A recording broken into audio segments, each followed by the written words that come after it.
Holy Golightly, the main character of Truman Capote's novel Breakfast at Tiffany's, is an eccentric New York City girl, but she has a history. She escaped the countryside to live in New York, and she has all-night parties and... I'm the opposite of that. I've spent a lot of time in London, but I don't need... I mean, there's a limit to how interesting all-night parties are, really. Lots of London artists are moving to Berlin, maybe because life is cheaper in Berlin than in London. Mm-hmm. But can you imagine any other reasons why artists could escape London?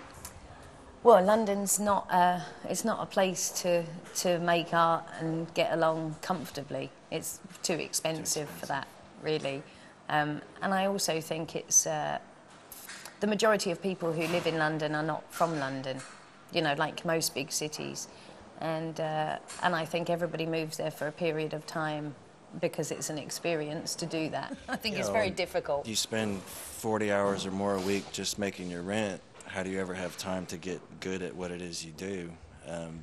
Same thing in the States with New York or Los Angeles. I don't know why people move there. No, I don't. You know, we live in the country. We don't live in a city, so it makes it possible to do what we do. It's been all hard luck and lonesome. Now I'm going home to stay.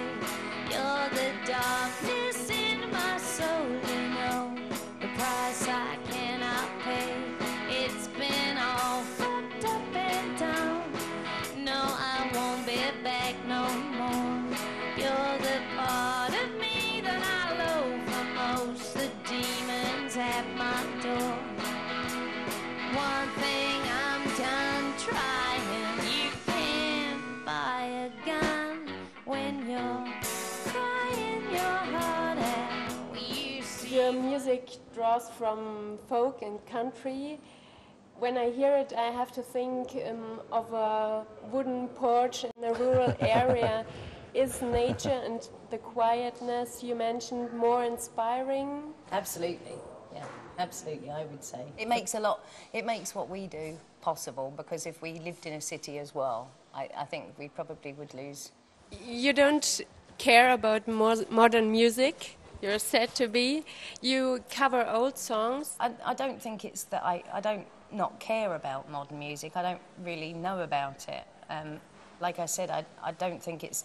I'm not really escaping it, I'm just ignoring it. I mean, I just carry on doing what I do. You wouldn't create something completely new in music? There isn't anything new in music. It doesn't exist. I mean, there's only, you know, in Western music, I mean, there's only, you know, 8 notes, 12 notes. 8 for me. I mean, I only know 8 notes. He knows 12. But congratulations. Thank you very much. That's he's winning. What is so enthralling in the music of the 30s to 50s of the last century? Well, for me, it's the honesty of it, because at that time, recording was brand new, especially the 20s, right when recorded music started happening. Nobody thought they would ever make money playing music. It was just something they had to do because you'd go crazy or work too hard. Are you also escaping the modern world a little bit?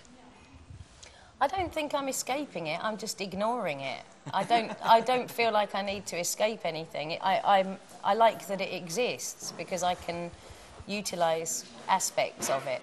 Folk musicians of the 1930s wrote their texts about people in the economic crisis and suffering from the economic crisis. Can you imagine that people will get back to a more down-to-earth kind of music even now? The good thing about an economic downturn is people have a lot more time to make music. Yeah, if there's you're more time on your hands. Maybe people get really good at playing music now. I don't know. I mean, a lot of people already are, but it might be. In my personal favorite music has always been out of Bad Times. economic bad times, and you know, including like the early '90s. Even some of my favorite music was from those weird days where no one was working, and I think it's actually really good for music, for the economy to be suffering. Folk became popular in times of the civil rights movement in the United States and in times of the women's rights movement. My last question is, as a woman on stage, I don't mean you. You realise it or not, but yeah. Okay, as women on stage, do you have a feminist stance? I think that's quite interesting. I don't think of myself as being a militant feminist in any sense of the word. I think what I've done is the best that I could do according to my ability, irrespective of sex or, you know, the stuff that really has influenced me. Women played a very big part in it, had a lot to do with production and writing, but were not credited at the time because that was something that was quite difficult for women to really extend into. It was a man's world. The music industry per se was a man, and it still is largely. And I think if when you talk about feminism, I think the fact that I just get up and do it, and if people would like to say I'm a feminist just by virtue of the fact that I do it and I've done it independently, then you know, that's good. If it's influenced somebody, then that's good. I'm sure it does. Thank you very much. Thank you. It's been hard, fucked up and down. No, I won't be back no more.